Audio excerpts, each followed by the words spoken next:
everyone and welcome back to Mariana Mas Books. My name is Mariana and today I am here with my January reading check-in.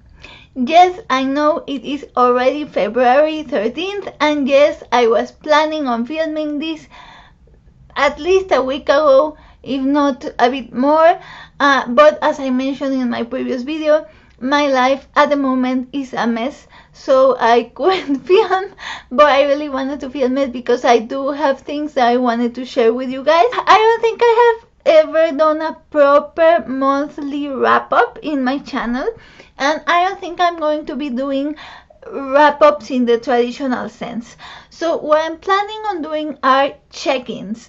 So what I want to do is just in general talk about the books that I read and mention them just in general, but I'm not going to go in depth on every single book. What I want to do is just talk about the more relevant books or the more relevant things that I read, and especially that relate to my reading projects. So if you watched my reading projects video, you know that I have 3 main reading projects plus the book to price, but I'm not going to talk about the book to price because we cannot talk about it until rounds are over, so I'm not going to touch on that.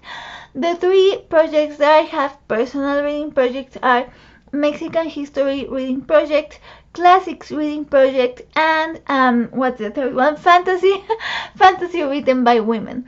So what I want to do monthly is give you a general check-in of how I did with my projects, what I read for those projects on each month. And that's what I'm going to talk in detail about, and then I'm just going to mention in general the other books that I read just for information purposes. This month what I want to talk about is my Mexican History Reading Project. It wasn't the majority of what I read, but from what I read it is part of the things that I want to talk to you guys about. January wasn't a great month for me personally. It was a great reading month, but it wasn't a great month personally. And when I'm having a really bad time, most of what I read are comfort reads, which for me means either romance or romance. Or also a bit of maybe fantasy, something like that, but mostly romance. If I'm going to read fantasy, it's probably going to have a romance if I want comfort. So yeah, it was a romance heavy month, but outside of romance I did read some things for my projects, and specifically I want to talk about the Mexican History Reading Project. Okay, so what did I read for my project? I read a collection of articles and essays by different Mexican historians that were featured in an older issue of a magazine called Letras Libres. When I was in college, I took a pre-Columbine history course, and we read a couple of essays from this magazine. As I was thinking about what I wanted to read this month for the Mexican History Reading Project, I remembered these articles that I had read in college, and I really wanted to read them again because they were super fascinating and super interesting. So I went digging online, and they come from the January 2010 issue of Letras Libres magazine, which was an anniversary issue, and it had the topic was about human sacrifices in the Aztec culture. So they had a ton of articles about that, and I read several of them, as I said, by several different Mexican historians. So I was super excited to read them, and I wanted to read and annotate and everything, so I ended up printing them and binding them so I could read them and highlight and annotate. And I read several of them, but the one I want to talk about is called Sacrificio y Antropofagia, which would translate to sacrifice and is anthropophagy a word in English? I don't know, when you eat other human beings. Cannibalism, the fancy word for cannibalism. It's about that, and it is a collection of back and forth letters from two different Mexican historians. One of them is Pablo Escalante Gonzalvo, and the other one I'm going to write down because for some in the screen, because for some reason I didn't write down who it was. But it is a collection, as I said, of letters that they write back and forth on the topic of sacrifice and cannibalism in the Aztec culture, about the myths that surround human sacrifice, about the truths that surround it, and just in general about the topic. It is super interesting because they delve into topics that I had never ever read about. So firstly, I guess I should say that it is historically accurate to say that there were human sacrifices in the Aztec culture. So that is accurate, and that did happen. There is obviously a lot of debate as to how much it happened, how many people were sacrificed, the reason behind the sacrifices. Some historians argue that it was political reasons, some argue that it was religious reasons. Obviously, when it comes to ancient history, there are many theories, not just in Mexican or pre-Columbine Mesoamerican history, just in general. Ancient history always is surrounded by tons of debates from different historians that tend to have different beliefs about what happened, about how they interpret what happened. And this topic of human sacrifices is a very a difficult one, and there is a lot of debate surrounding it. The thing in particular I wanted to talk to you about that I remember was the thing that most impacted me when I read the article back in college, and the same thing happened to me this time, is about there is this myth or these beliefs surrounding human sacrifices, where people seem to think, or they want to sell us the narrative that it was an honor to be sacrificed because they sacrificed you to the gods. And so what I remember learning when I was little, maybe in school, or when I went maybe to historical sites and they give you the tour, usually that's what they tell you, that it was an honor to be sacrificed because they were doing it for the gods. And they speak about like how the people from ancient Mesoamerica were this kind of like mystical, religious, connected to the ancient, to the ancestors, that type of thing. I find it interesting because I think I have heard this same narrative when people talk about native cultures from the US, for example, where there is this idea of this mythical, connected to the spirits type of thing, where there is some truth to it, that there was more connection to spirituality, but also there's this tendency to treat them as mythical beings rather than human beings. And there's this quote that I highlighted that I wanted to share with you. It's talking about this idea that we have of this mythical, spiritual, ancient native people, and it's talking about how we dehumanize them, or we don't even treat them as human beings. When we think back, when we learn history and we think about these ancient cultures, and maybe this happens also for ancient Greece, ancient Rome, that type of, just like ancient civilizations, where we cannot picture them as human beings as we are, as you and I, and we have idealized them and put them in a mythological pedestal that robs them of their humanity, that they were human beings just like you and me, just on a different time period, right?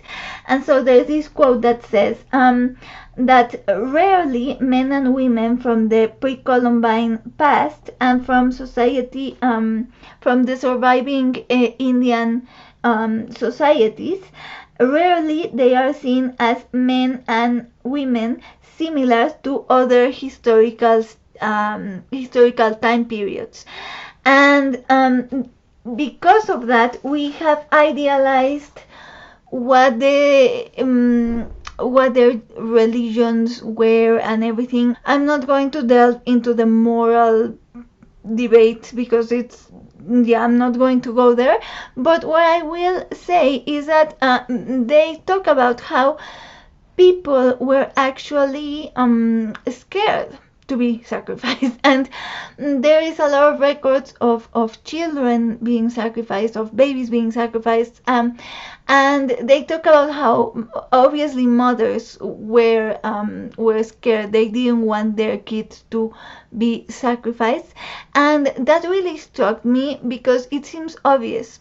It's like, yeah, obviously, but I think that I myself had this mythical idea of what the people from ancient cultures were because of this narrative that has been told. And when I read this, I thought, oh wow, okay, so it really hit me thinking of it is a mother having her children sacrificed. And there is this quote where they say, like, not even Mary, meaning Mary, the mother of Jesus, not even she was okay with her son being sacrificed for God, right?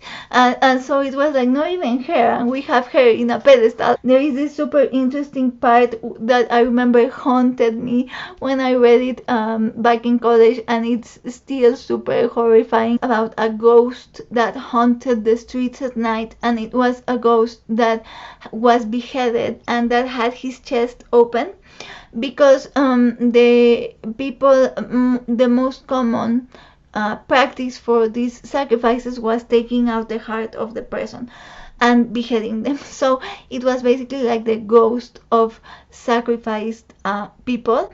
And so within that oral tradition of this ghost that there was, these two historians speculate about how that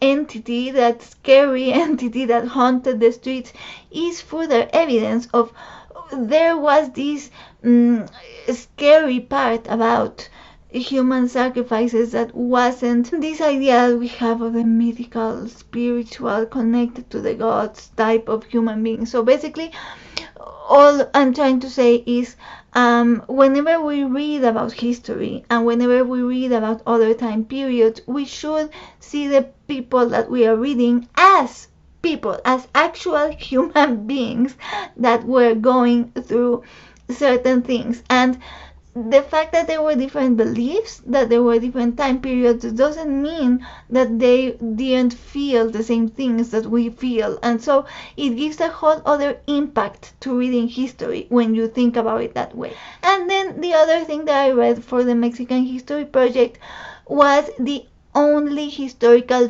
fiction I am going to read for that project, and it is El Corazón de Piedra Verde by Salvador de Madariaga. This one is a sort of classic, kind of written in the 40s, I believe. I'm going to put the exact year on the screen. And I had told you a little bit about this one I read because it was my grandma's favorite book when she was younger, and she really wanted me to read it, and she has been wanting me to read it for years, and so I finally caved and read it. I should say I didn't read it in its entirety, but I'm going to tell you why. I skipped around just to get the gist of it because it was awful.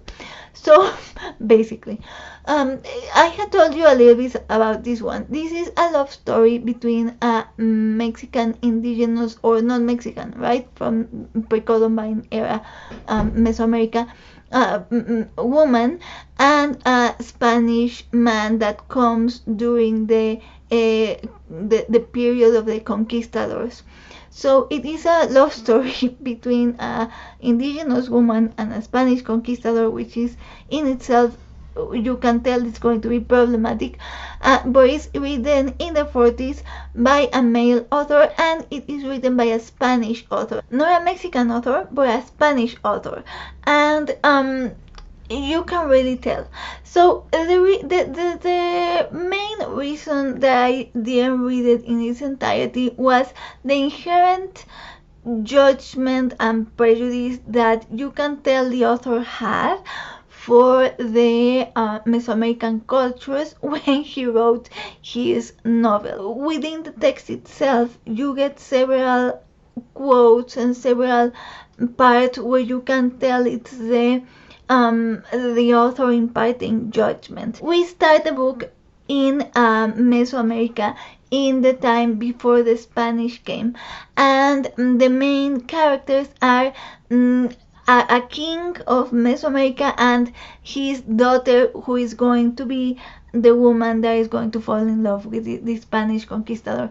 And one thing that really struck me is that these two, both the king and then his daughter when she grows up, they are abhorred by their own traditions. There are several parts where it is mentioned how they considered the traditions of the Aztecs and of the other cultures inhumane, barbaric, just basically senseless. And they went along with it for political reasons, but they felt that it wasn't a humane thing and that they were barbaric traditions, basically. I think it is possible to have a character that questions their own culture, but when you are going to do that, you have to give some backstory as to why the character questions their own culture. You can't just establish that, and that's where you could tell the author's voice was coming through, where he, in his head, he made his main characters, he was like, yeah, sure, they are Aztecs and they are from these savage cultures, but they themselves were not savage because they were abhorred by their own traditions. And so every time a quote like that came up, I was like, what are we doing here? There's this specific quote where they are referencing a sacrifice that was done, and the king is saying how he's really shocked by that tradition, and then there's this whole paragraph where the author explains that he was abhorred not because he wasn't brave or he wasn't tough, because obviously he was a tough warrior and that's why he was made king. It was because, and I quote, he was abhorred by the utter senselessness of his people. And that's where I said, okay, that's, I mean, and it's funny because in contrast to what I was telling you about from the story, from the articles that I read, you have these parts in the story, in this novel, where because the king was abhorred by the cultures, he was sparing the life of his servants and he didn't want to sacrifice them and things like that. And so there was this revolt from the servants because they wanted to be sacrificed, because it was such an honor and it was a dishonor not to be sacrificed. And I thought it was so funny because I had just finished reading the article that I told you guys about, and I was like, we are clearly buying into this myth of the, oh yes, we want to be sacrificed, please, ooh. And yeah, anyway, so I just skipped around. I did some research online to see which chapters were the essential ones, just so I could talk to my grandma and tell her, yeah, we can talk a bit about the story. But I honestly didn't want to keep reading. The romance is super corny. The characters meet when the woman is about to be sacrificed and the Spanish guy comes and rescues her. And so since the first time they meet, he is known as her savior.